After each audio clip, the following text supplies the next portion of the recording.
Welcome to the Los Angeles Leaders Podcast, where we dive deep into the stories of the visionaries shaping the future of our region. Hosted by Christopher Luna. This podcast brings you conversations with the movers and shakers, driving innovation, leadership, and community impact across Los Angeles. Whether you're an entrepreneur, a community leader, or simply someone passionate about making a difference, this podcast is your gateway to the insights and inspiration you need to lead and succeed. Get ready to be inspired by the leaders making waves in Los Angeles and beyond. In this episode, we welcome Steve Gunther, Maryvale President and CEO. Steve Gunther has spent over 4 decades transforming the lives of young people and families across Los Angeles. From the classroom to the boardroom, his leadership has shaped some of our region's most impactful social service institutions. As president and CEO of Maryvale since 2009, Steve has expanded the organization's reach, launching early childhood education centers, mental health and wraparound services, and creating housing programs for single mothers with young children. Before Maryvale, Steve served as Chief Operating Officer of St. Anne's, where he helped lead one of the most ambitious expansions in the agency's history, including the launch of a 126-seat early learning center, a transitional housing program for young women aging out of foster care, and the co-founding of New Village Charter High School, California's first all-girls charter school. Steve also held leadership roles at Girls and Boys Town of Southern California and began his journey as a social worker, rising through the ranks by staying grounded in service, purpose, and people.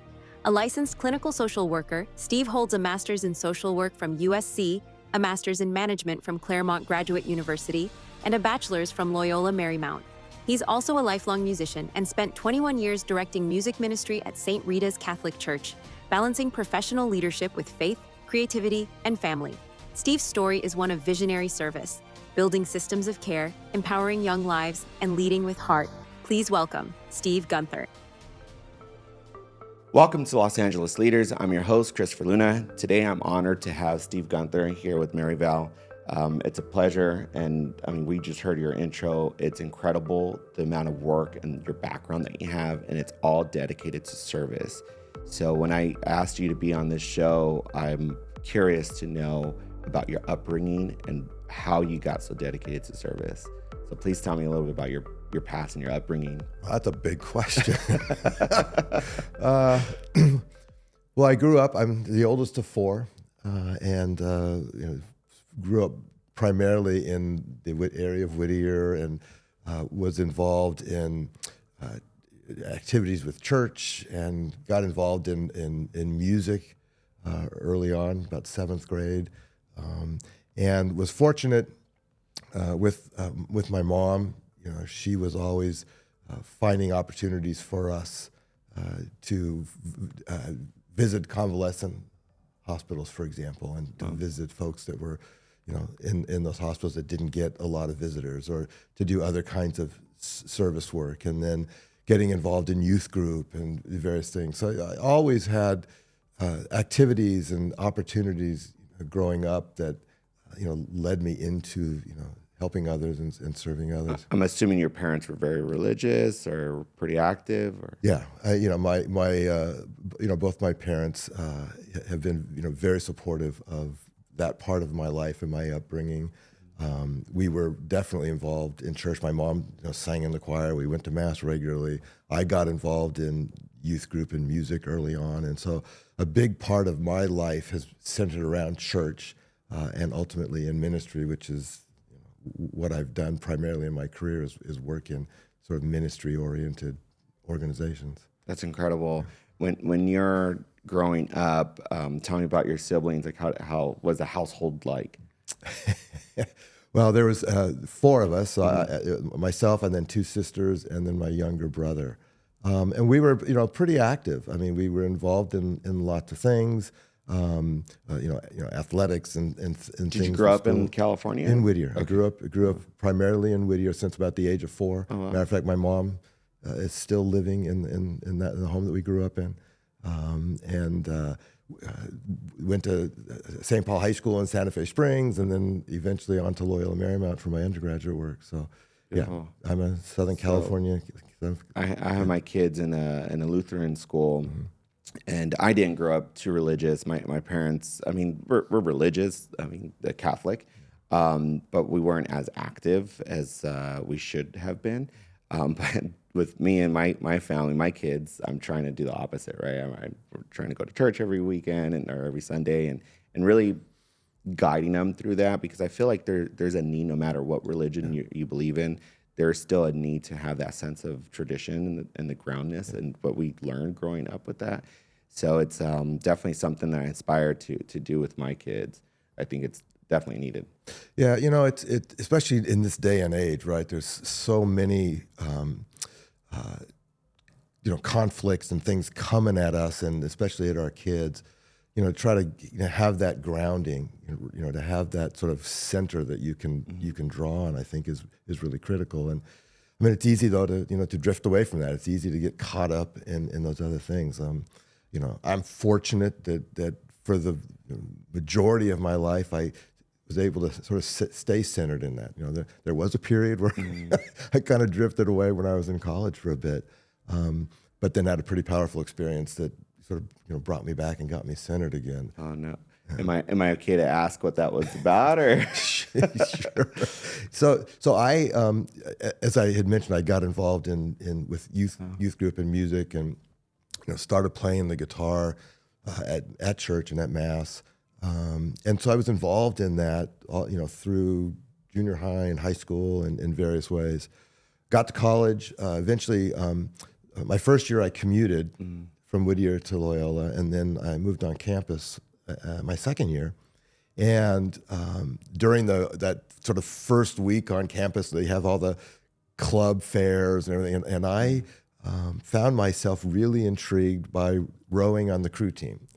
So I started rowing on the crew team, and I ended up doing that for about a year and a half. And about a year and a half, so about mid-junior year, I got to a point where I'd gotten so obsessed with the rowing and the exercising and the working out and other things, and just college life. Yeah, and I wasn't one that I was never into heavy drinking and drugs. That was just never my thing.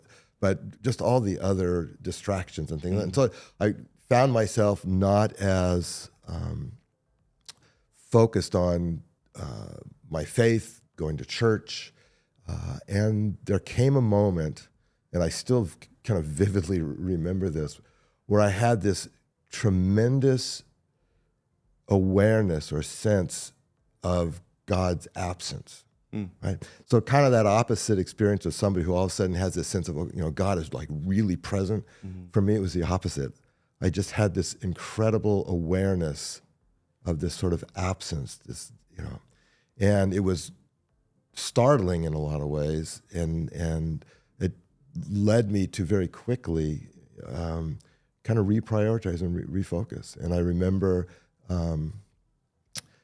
in that moment, or in those moments, sort of just laying down in my dorm room and kind of just saying, okay, God, something's going on here, right? And so that eventually I stopped rowing, kind of got refocused, got back into some of the music and getting involved in other things. And but do you think it had to be one or the other? I mean, it wasn't something, because Loyola Marymount University is a beautiful college. It's very religious based, obviously. They have a beautiful chapel there. I mean, is this something that you're able to integrate into that you didn't have to step away from rowing? Sure. It didn't have to be one or the other. But I think the other part of it was I also was sort of coming to the realization that I wasn't really enjoying the rowing as much and everything that was involved with it. I mean, it was especially early on, it was like novel and it was this whole new thing. But then it just kind of got to a point where it was becoming more of a job, and it just wasn't as quite as enjoyable. So I think all of those realizations started kind of coming in. It's like, okay, where do I want to devote my time and energy? Where do I want to sort of spend the time that I have and the time that I'm here on this campus and in this environment? And so it was really just a reprioritizing, what was important. And you also went to Claremont. I eventually did that. Yeah, I finished up at Loyola with a degree in psychology and a minor in theology. Wasn't quite sure what I was going to do with that. Had a wonderful professor in the theology department who had been talking to, and he was friends with a Dominican nun who was teaching at San Gabriel Mission High School, and he knew that they were looking for a religion teacher. So he introduced me to her, and I went on an interview and thought, yeah, teaching this would be fun. So I actually was hired to teach sophomore and junior religion at San Gabriel Mission High School, all girls. And so I graduated, and I went and started teaching. And you're teaching for how many years? Just a few years. I taught for about 3 years, I think it was. Yeah. And but I came to a realization after doing that for a bit that I really enjoyed working with the girls. I enjoyed working with the adolescents and with that age group, but I wasn't really enjoying the day-to-day lesson planning, grading papers, The administrative. that part of the teaching. But I enjoyed the age group and interacting with them and working with them. And Did you have any other positions or roles in your career prior to teaching, or like was there any other work experience? In college or? Yeah, I mean, I was a resident advisor in college. I had actually started working when I was like 14 at Save-On drugstore. So I had done At 14? At 14. Wow. Yeah, so I had done different things. That's awesome. But What do your parents think about you working at 14 years old at a? it was with a relative, so it was something that they were. It's funny. One of my interviews, he started. His father was in the grocery industry as well, and he started working as grocery. And we tapped into that a little bit because he learned a lot, just working in that environment. And I think I ended up. It was kind of a part-time thing, and I don't remember how long I did it now, but I still, when I walk through the store and I see people just sort of decide they don't want something and they just put it on the shelf, I find myself picking it up and moving it, So I had some few things that I had done, but here I was. So teaching was kind of your first step to your career. Yeah, teaching was that first step that is, again, came to the realization that I really enjoyed working with the youth, but the teaching wasn't for me. And so I started talking to some folks that I knew through church. And as we talked through, what I enjoyed about teaching, what I didn't enjoy, kind of where I thought I'd like to go professionally, somebody recommended that I should look at social work and I should pursue getting an MSW. And as I looked at that, I thought, yeah, that's pretty much it. So had the opportunity to go to USC and get my MSW. At the time, there weren't a lot of social work programs. I think at the time, there may have only been USC and UCLA, and we were living in Pasadena, and USC was closer. I was just there yesterday. Yeah. So I did that, and I had also continued with my music. So you've been a musician for 20 plus years. Yeah, Do you specialize in a certain instrument, or? I play the guitar and I sing, and I didn't really even start singing until I got towards the end of my time in college, because I didn't really think I could sing, and I was too nervous to do it. But I had some opportunities with some friends who wanted me to help out at some weddings and things, and one of them was at St. Philip's in Pasadena, right after we were graduating from Loyola. And one of the priests came up to me afterwards, and we were just chatting, and he found out that I was going to be coming nearby and teaching at the high school. And so he started talking to me about maybe coming and taking over a choir on Sunday evenings, because they were looking for some new direction. And I actually made one of the smartest decisions I've made in my career. And I told him I'd be interested in it, but I'm going to be starting to teach, and I think I need to at least get through a semester of teaching before I take on anything else.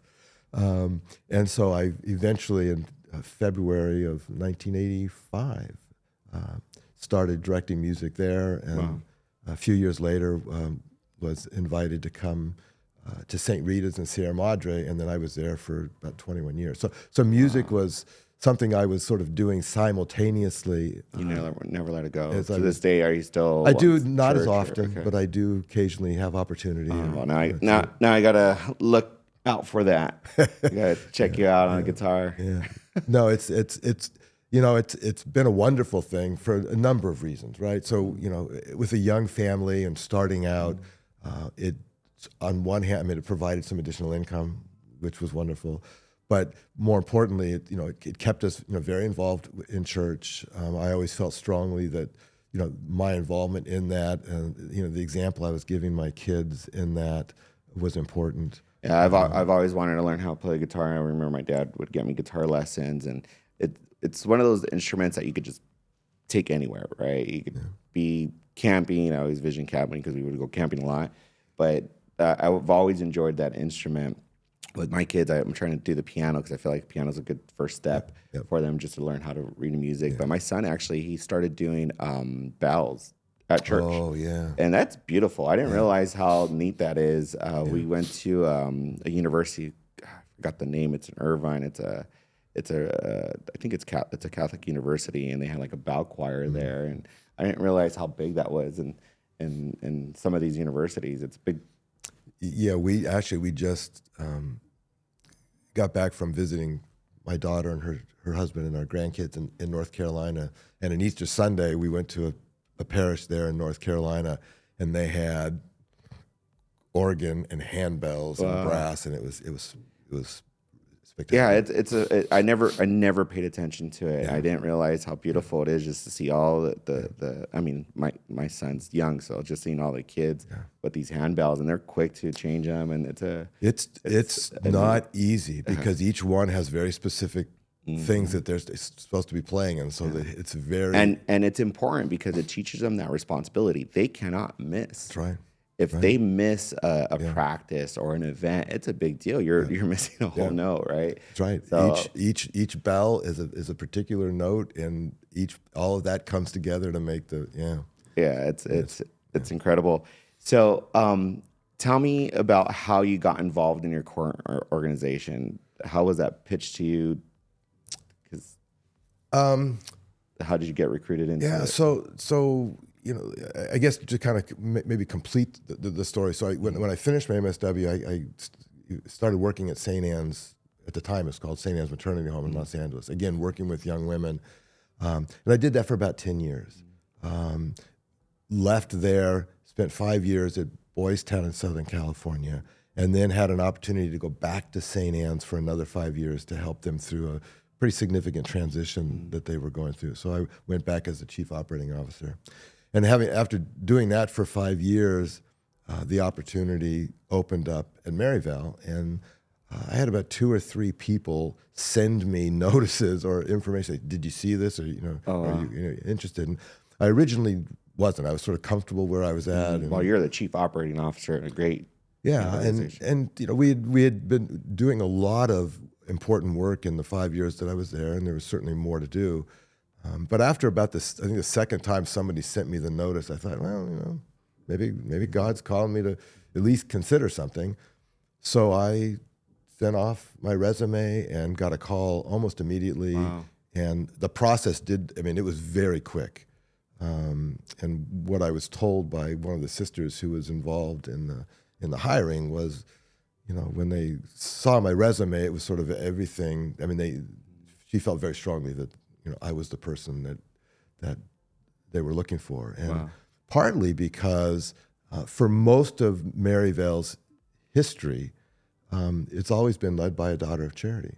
And certainly for the 23 or so years prior to my getting there, it had been one of the daughters. Wow. So I was, at the time that they were hiring me, I was going to be the first sort of non-daughter of charity, non-religious to be in that position, within the organization. But I think we're understating the magnitude of this organization. It's coming up on 107 years old. Very traditional, very impactful. I think it's one of the first orphanages. It was the first orphanage in Los Angeles.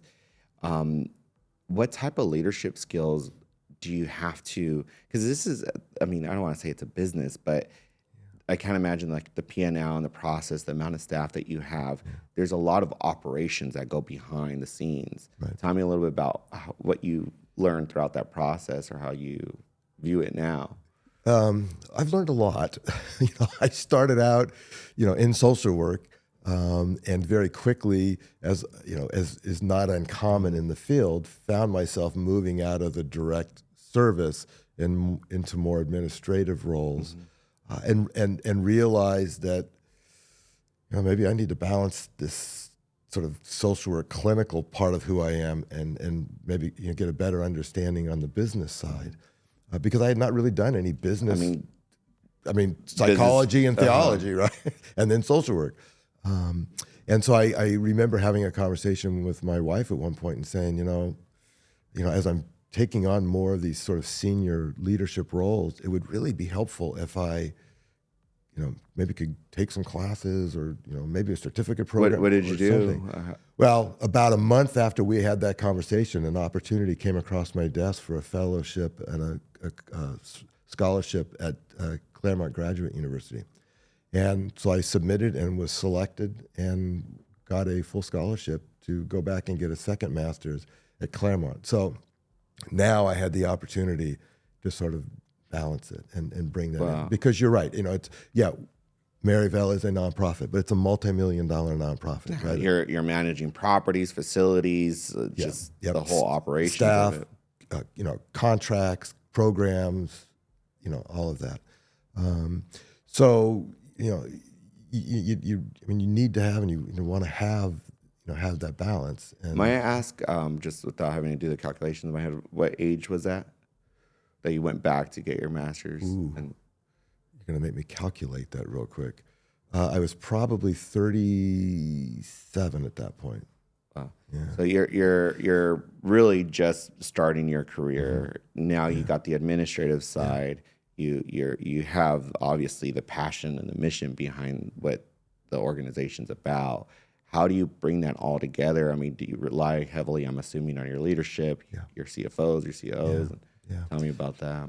So it's yes. So obviously having a strong team around, because for example, I'm not a finance guy, right? I need to have a strong CFO, somebody who I can rely on and I can trust, who's going to really be handling that. But I have to have enough information and enough knowledge to understand it and oversee it, to be able to to look at a balance sheet and to understand budgets and all those things. But I think that's one of the keys, and one of the things I'd like to think that I've done fairly well in my career. Made mistakes along the way, but is recognizing, right, that I can't do it by myself, and that I need to have good people around me, and then not only having good people around, but then trusting them, right, and empowering them to do the work, right. I think that's what makes you a good leader, though. A lot of people assume that these leaders know everything and have to be involved in every aspect of their organization. But in reality, the way I see you is as an inspiration to inspire people that work for you or that follow you to do great things, right? So that's what makes leadership unique. And that's why this episode's Los Angeles Leaders. Like, I'm trying to capture that. How do we teach that to our emerging leaders? Because I think that, to me, that's it looks a little foreign. Like wow, that's incredible. You're making it sound really easy, but I know it's not. I think it's important to know your limitations, right? It's important to know your strengths and your weaknesses. For example, there was a point in my first 10 years when I was at St. Anne's that there was some real evolution going on within that organization. It had historically been a maternity home. So young women would come while they were pregnant, would have the babies. Many of the children at that time were placed for adoption. But once the mom left and went to the hospital to deliver, they didn't come back because we were not licensed, for moms to come back with babies. And it was just, to support them during their pregnancy. That began to change, and so we were ready to develop and start a program that was for moms with babies, because many of the young women that we were beginning to serve were coming through the foster care system. And so once they had their babies, they still needed a place to go, and there weren't a lot of those opportunities. So we were going to start this new program for moms with children. And I was given the opportunity at that point to be the director of that program. I'd been a social worker and had been working clinically, but I was given the opportunity, because I'd helped to sort of create the program, to then be the director of it. Well, great opportunity. It was an opportunity for to make some additional money to support my family. New challenge, and so I did, and we started it, and the need was great, and so the program took off, and we were serving a number of moms and their kids. But I began to realize pretty quickly that I wasn't equipped to build a program from the ground up. I had a clinical background, but I didn't really have a programmatic, program design sort of background. So I found myself in a bit of a crisis, and kind of really, wrestling with this, and doing a lot of praying, and said, "Okay, Lord, what am I supposed to do here?" Had a conversation with my wife, and said, "Look," I said, "I don't think I'm the right person right now for this program and for the organization." I said, "This program is too important for somebody to be learning on the job." So I went to, I had the conversation with my wife, and she said, "Well, do what you need to do." And that was sort of my confirmation. It's like, okay, I know what I need to do. So I went to my boss and said, "Look," I said, "I think I need to step out of this program. We need to get somebody in here who's got the experience, who can really build all of the systems and all of the things that are necessary." But I had no idea what was going to come next, right? I mean, I didn't have a Big risk. I didn't. I mean, I knew that I needed to step off out of the position, but I didn't have another job lined up at that point. But again, it was too important for the organization at that time, and the direction things were going, and the introduction of this new program. So I went to my boss and had the conversation, and she said, "Are you sure?" And I said, "Yeah, I'm absolutely sure." The CEO the organization called me into the office, and he'd been in that position. He'd been with the organization at that point, over 20, 25 years. Said, "Steve, I mean, you got a young family." He says, "Are you really thinking this through?" And I said to him, I said, "Yeah." I said, "I'm absolutely at peace with this. This is absolutely what I need to do." And they said, "Okay." Again, still not knowing what was going to come. Yeah.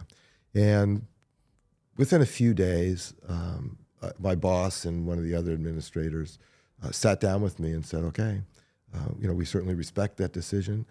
We recognize that we're going to need to, add a position clinically as we're growing." So they gave me the opportunity to step back into a clinical position, to stay at the organization, to continue to support the effort in that way.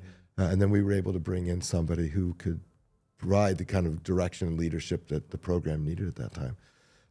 So it was a difficult decision. It was a little scary because I didn't know it was going to come. But in the end, it all worked out. And I'd say within 6 months, my boss, because of things that were going on with her family and her husband, they were moving out of state. Next thing I know, before that, I had an opportunity to become the clinical director. So I was doing clinical work and then part-time leading the department. So now starting to take on some of that management in a different way and starting to learn some of those skills. Eventually became the chief program officer, and then that ultimately led to going back to Claremont and stuff. So, God just, just staying open to what I felt needed to happen, and not necessarily knowing where it was going. And you're not afraid to say you don't know. You're not afraid to say I need help. And I think that proves a lot to your sense of leadership. A lot of people may be afraid to show that side to them, but you saw it's for the greater cause of this organization. Obviously, a lot of people are relying on these programming, and you can't just, hinder a program that way. So it was easy, or it was difficult for you to step away from that. But I think that you opened up the program to allow others to shine as well. Yeah, and for the program to succeed. So when you're going, and you're mentioning your wife, but at what point did you get married and start your family? We were married in 1987. So we actually, when I started leading the choir at St. Philip's, that was her parish. And she had a friend of hers who kind of dragged her to the first rehearsal, and that's where we met. We actually didn't hit it off very well. 37 years. Almost 30. He's 38 years. 30 years. Yeah. So we were relatively young, and we started our family pretty quickly, and we've had 5 children, and now 2 grandchildren. And they're all over the world. They're all over the world. One's in Australia, one's in North Carolina. The rest are right now are local. Are any of them in service, religion work, or? So in different ways. So I have my youngest daughter is a physical therapist. My oldest daughter, the middle child, actually works for the County of San Bernardino in Children's Services. She worked in Arizona for a while and came here. So she sort of followed in my social work path a little bit. But but then the boys, one's an attorney and one's in construction management. So they've each sort of found their own path. And I know social work is very difficult. I mean, especially when you're dealing with adolescents and they come from very different backgrounds, and you hear all these stories, and there's a lot of great organizations that, whether they're foster care agencies or private or public, obviously, but it's such a needed support because it takes someone very strong and willing to understand those dynamics. It's very sad to hear some of those stories. And how do you help yourself with that? Because I was approached to join a board of one of the foster care agency. This was a long time ago, and they were telling me, like, you're going to be shown information. We're going to tell you what's going on with some of these children. And they gave me an example. I'm like, yeah, I don't know. I can't do that. It's tough. I have a friend that works in social services, and she's, she won't tell me specifics, obviously, but it's very hard. Yeah, it's not an easy job. No, you're walking beside folks, and you're involved in the lives of folks, especially when you're working with kids who, in most instances, have experienced multiple traumas, right? Whether it's sexual abuse or drug use in the home, or neglect, or having been removed from their home, or just one thing after another, and so it can become very difficult. And I think the key is to find the ability to kind of separate yourself from that, right? And to find ways to have outlets. So for me, the music was always a big part of that, right? I always had this other side of me that allowed me to sort of step away from the intensity of the social work and immerse myself in the music and the prayer and in the ministry on the other side. It's interesting that you mentioned that, because as my daughter was going into the work and was starting to work in Arizona for the county, we had those exact conversations, and I talked to her about making sure, she kept, that distance, that she didn't allow herself to get too, personally and connected with that. And we had conversations, and I encouraged her to, to talk about, her cases and things that she was facing. And she's done an excellent job of it. But I've seen it eat people up. Yeah, I mean, how do you turn it off sometimes? You come home and I'm sure they're with their spouses or their kids, and they have a case that they're, working and it's tough, because we've heard situations in the county here where things happen, and a lot of responsibility on those caseworkers and social work. Yeah, and again, I think having outlets, having ways that you balance your life, having a strong support group around you, having colleagues, that you're talking to, that you're able to bounce things off of, that you're able to get different perspectives on, you're able to process those things. Part of what we do at our work, at Maryvale is trauma-informed work, but that also includes the work we do in supporting our staff and giving them the Tell resources. us more about Maryvale. So, as you mentioned, Maryvale is will be 170 years in January, this coming January. Daughters of Charity sponsored, and so 5 daughters traveled from Emmitsburg, Maryland, and arrived in Los Angeles in January of 1856. Wow. And they lived and worked in a home that was located where Union Station is now downtown. That work eventually became what we know today as Maryvale, also what was the St. Vincent's Medical Center. So they started the first orphanage and the first hospital in Los Angeles. And it evolved, and was originally, the orphanage, and they were in Boyle Heights for many years, and then finally moved to where our main campus is today in Rosemead in 1953.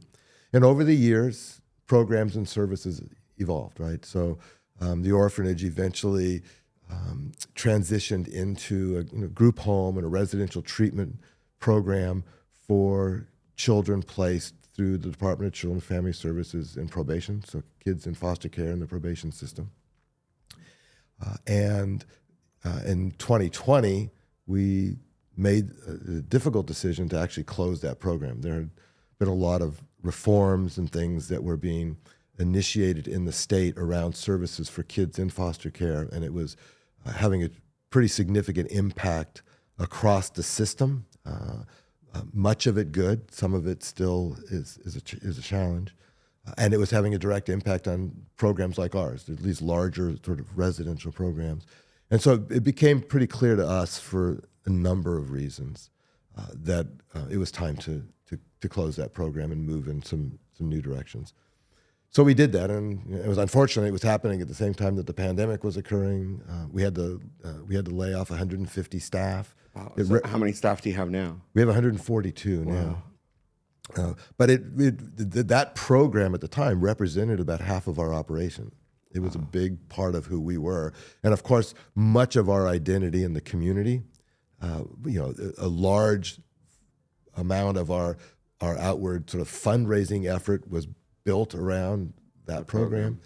So it was a huge change, and it meant that we had an opportunity, though, to take a good look at where we'd been, where we were, and where we were going. And of course, with that, we had 3 buildings on our campus that were now vacant that had housed the residential program. So a big question was, how are we going to, what are we going to do with the campus, right? How are we going to use these resources that we have available to us? So we took the time to go through a pretty thorough strategic planning effort. Did a lot of... Did you hire outside consultants, or how was that? Yeah, we worked with the consulting group, and literally the process was about a year. I mean, we really took a good look at our mission, at our values, at our history, at lots of conversations out in the community with county, with other providers, with other stakeholders in the community. Really trying to get a sense of, what are the needs in the community? Where might we have the most impact, make the biggest difference?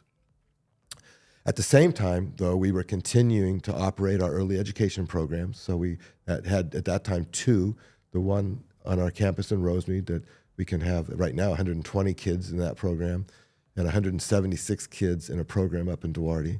And we had also, in those years leading up to that, we had begun to provide community-based mental health services. So those programs were continuing. The biggest question was, what are we going to do in terms of campus and those facilities? So we went through a very thorough process, lots of conversation, a lot of prayer, a lot of discernment, a lot of discussion. And fairly soon along, we really began to focus on a couple populations. One was single moms, homeless, moms that with smaller children, because of some of the work that we were doing in early ed and other things. And we were also looking at college age kids, because there was a lot of, especially at that time, there was a lot of discussion about the need for housing, or kids that were going to school and were living in their cars, or couch surfing, and all those kind of things. And so in the end, we decided to open what we call Seton House in one of the vacant buildings on our campus, where we now house 9 moms who have up to 2 small children under the age of 10.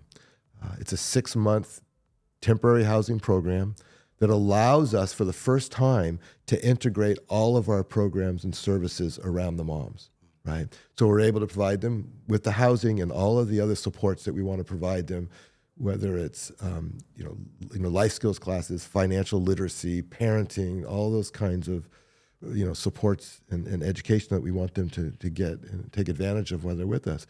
But we have our early education program on campus. So if mom has children that are in that sort of 0 to 5 range, she can enroll them in the school and walk them right across campus, and they get the benefit of an excellent early education program, and then we have our mental health services. So all of that we can integrate and support the moms, and it's been a tremendous program. It's been open for a couple of years. Yeah, I had the opportunity of visiting your campus, and it's a beautiful property. I mean, how many acres is it? It's quite a large. little over 13.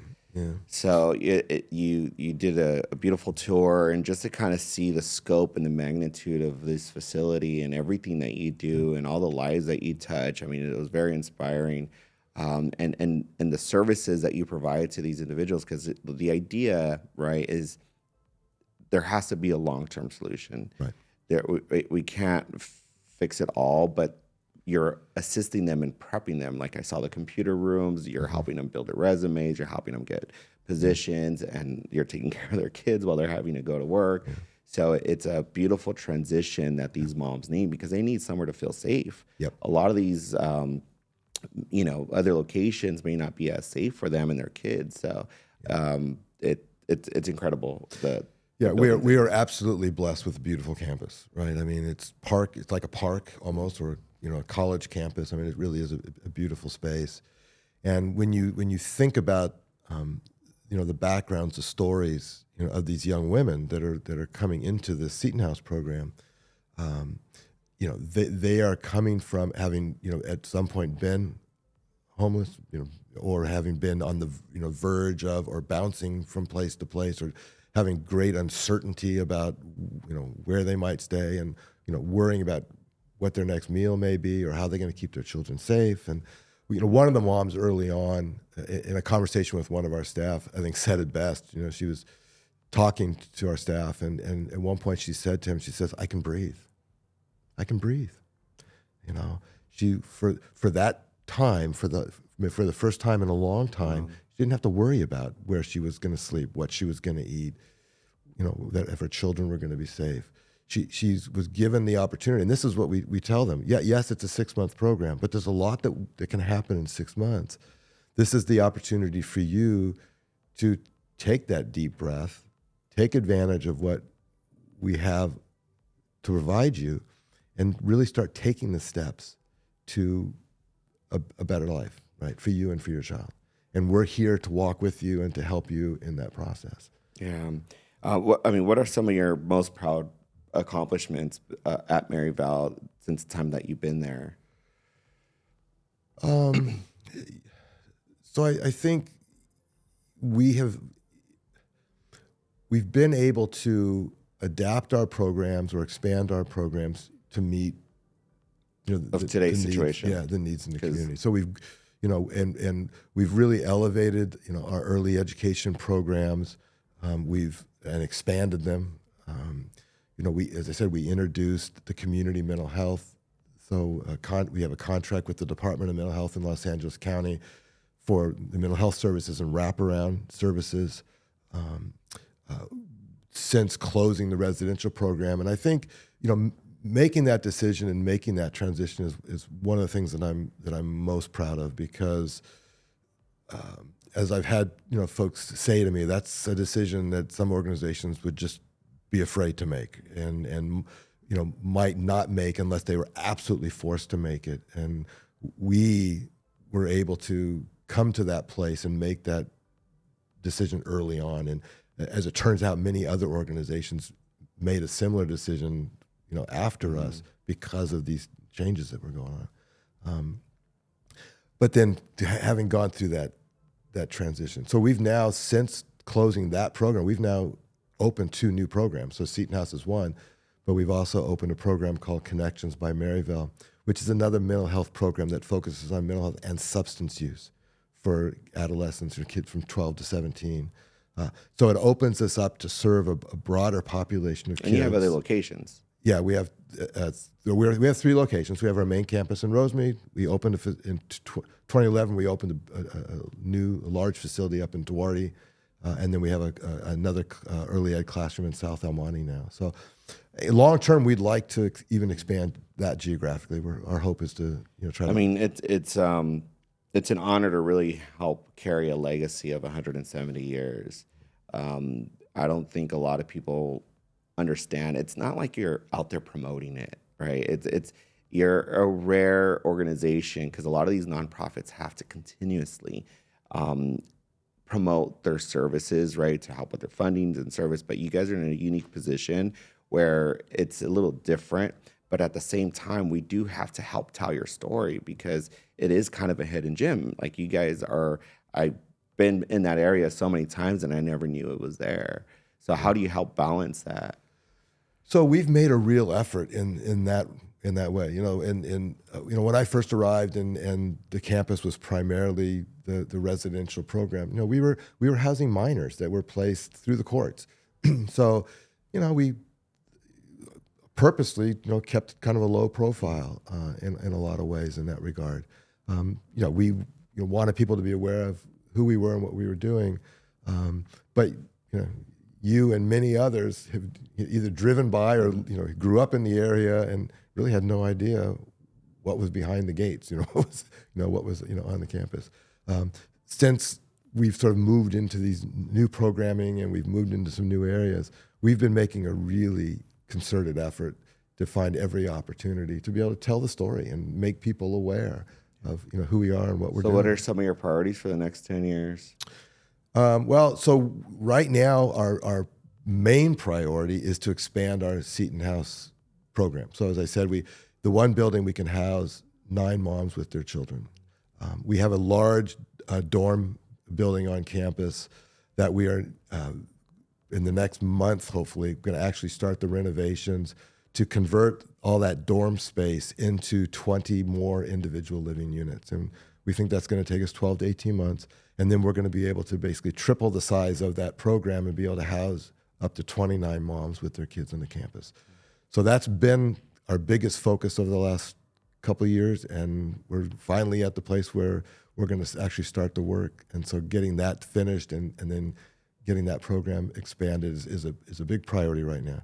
Have you ever thought about going back into teaching, like maybe as an adjunct professor or like a guest speaker, a lecturer? There's been some opportunities to do some of that. I mean, I do enjoy that. Sometimes I haven't really thought about it as a professor per se because I don't know what would be involved with that. Well, I mean, I think it's like I said, you're faith-based, you're a leader, but you're a CEO of a massive organization, right? So you bring a lot to the table. I'm just curious to say, I mean, I wish I could have you here for 8 hours, kind of learn from you, right? But like, what are some top subjects or topics? Like, how could we inspire this leadership, these skills to these emerging leaders to kind of help follow them in your path?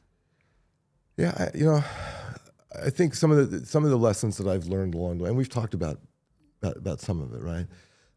For me, because my faith is such an integral part, of who I am, and I don't see it as being separate in any way from the work that I do. I mean, even to the point where I've spent most of my career working in Catholic organizations, right? I mean, starting with the teaching, right? And so that's always been really important to me. But that means that I have to live that. And as I described, for example, the decision I made when I was at St. Anne's, all of that was really based on, trying to live the faith that I profess and trust that, I do believe in God. I do believe He's alive and active. So, listening and following that. But even if that's not where somebody's coming from, I think, being true to who you are, knowing what's important to you, right? Knowing what your values are, and then making decisions and putting yourself in positions that are consistent with that. We see today, lots of organizations, because of what's going on in society, that are really put in positions where they're either going to, live up to the values that they profess, or they may drift away or go counter to that. So I think it's, first and foremost, I think that's really critical. Is knowing who you are, knowing what your values are, what's most important to you, and then finding the opportunities to really live that. And then, if you stay true to that, even when things get really difficult, ultimately you'll find a path forward. It's beautiful because I think that's a common thread that I see between all these leaders that I've been interviewing, is that there's a passion, and there is a center, right? There is a mission that you have, and at the end of the day, it's about giving back, and it's about being a servant. I think that when you're able to find a role that aligns with that passion, it's not work so much. It's really just part of who you are in your life. So it's unique. A lot of people don't have that opportunity, though. A lot of people are just looking for that day to day. But I always tell, just people that I know, or even like nieces and nephews, like, always keep that open mentality, because everywhere you go is an interview. It comes down to your character. It comes down to who you are as a person. I remember growing up, I have had friends that would work like at a department store, and I would say every interaction's an interview. Everyone you talk to, because you never know who they are or who they become. You may be recruited from here. If they see that you're passionate about folding the clothes, even, right? Like, you're passionate about helping, there's something more for you. So I think a lot of emerging leaders, or people who really just want to get out of that day to day, or that 9 to 5, or that job that they really just are not passionate about. But I always say, take every job personal, right? And really find a way to align it with what you're doing now. Because when I was hiring employees for a family business, like, I love hiring servers from restaurants, because they know how to serve, right? They're providing an experience and a service to their client, and they're providing a good service to their client, right? So it's those little things that I'm trying to capture, that maybe, I think we all read these leadership books, but it's hard to convey that. And that's what I'm trying to expose from these skills that you have, that I don't even think you may even think that you have those skills, but that's what I'm trying to capture. It's as you, in my story, right? I started out doing direct service. Started out as a social worker, as a clinician, working directly with, these young women at St. Anne's, and eventually, moved up into management and doing other things. And so, even though I'm not doing the direct work now, it's so critically important, right, that I keep in mind that my role, while I'm not doing the direct service, ultimately supports and allows that work to occur, right? And so I have, significant responsibility and an obligation, to make sure that, we're doing things, or providing the resources, or, doing whatever we can to allow the folks that we hire, that we put into those positions, to be able to do it, and to do it well. And that, that's not always easy, right? And finding folks that embrace, the values of the organization, that recognize and can celebrate the history of the organization, and recognize that, we're writing the next chapter. That was the conversation we were having back in 2020 as we started going through a very tumultuous time, and it caused a lot of fear and anxiety for folks whose jobs weren't directly affected. But gosh, if we close that program, what about ours? Is it going to close? Was sort of in people's minds, and reminding them, no, this organization has been around a long time. It's been through a lot of different seasons. We're just going into a new season, right? We're going to have the opportunity and the privilege to write the next chapter for the organization. And as long as we sort of kept ourselves focused there, we were able to kind of get through the challenges and move forward in some pretty significant ways in a short time. With your your team, do you have like monthly? Like how close are you to your team? Because it's a big staff, right? So I'm sure there's a lot of different layers. Like, how do you continue to inspire them? Because you can't pay everyone great wages, right? So the people who are hard to retain, they have to stay grounded in that mission, right? Because we have to remember why we join these organizations and why we're passionate about what we do. It's not always about the money, but how do you continue to inspire your team that way?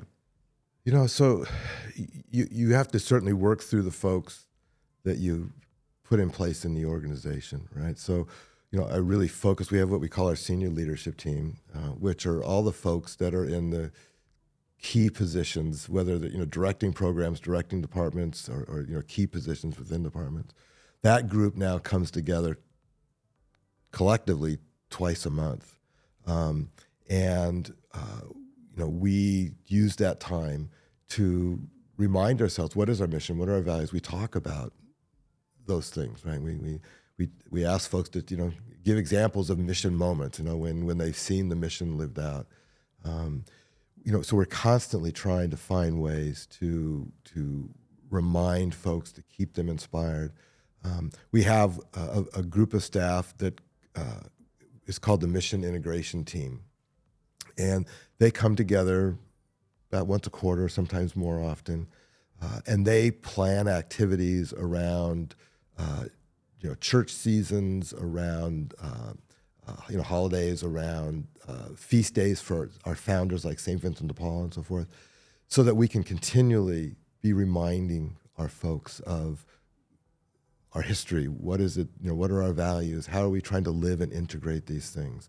So we really make a real concerted effort to do that, and to do everything we can to appreciate our staff and to support them and to acknowledge the good work that they're doing every day. We've been very blessed. We've recently, for example, Assemblywoman Blanca Rubio selected us as her nonprofit of the year for her district, and I attribute that just with her in Sacramento.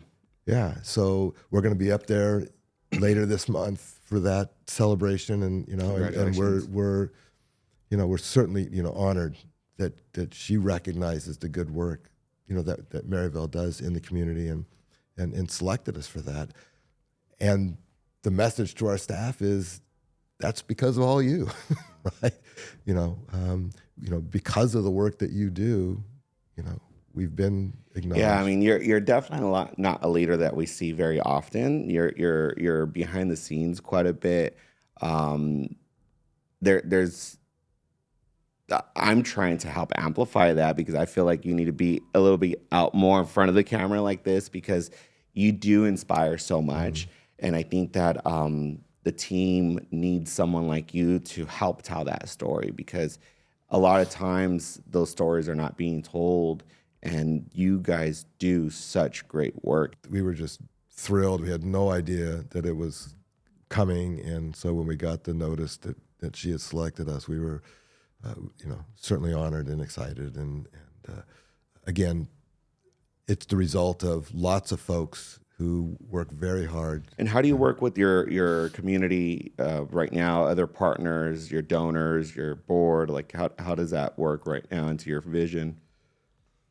Well, as I said, I'm trying especially to focus more and more outside the organization. So having opportunities like this is wonderful, and I'm grateful to be here today, and we're looking for opportunities to tell the story, to be in the community. We've gotten engaged with a number of local city chambers, LA's chamber, San Gabriel Valley Economic Partnership. I mean, groups maybe that you wouldn't normally think of a nonprofit like us might sort of move in those circles, but we recognize how important it is to be connected to the business community, to the leaders in the community, not only because of potential financial support that may come our way, but opportunities for those people to become involved with our organization, right?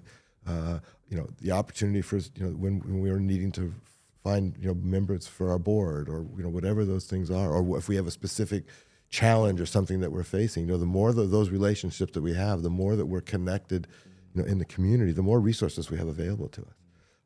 So that has been a big push for us in these last years and right now. So. Yeah, and that's great when you work with these organizations because you meet so many people from so many different areas, and you never know. But I think there's a sense of support from whoever I meet. It's like everyone really wants to help. Yeah.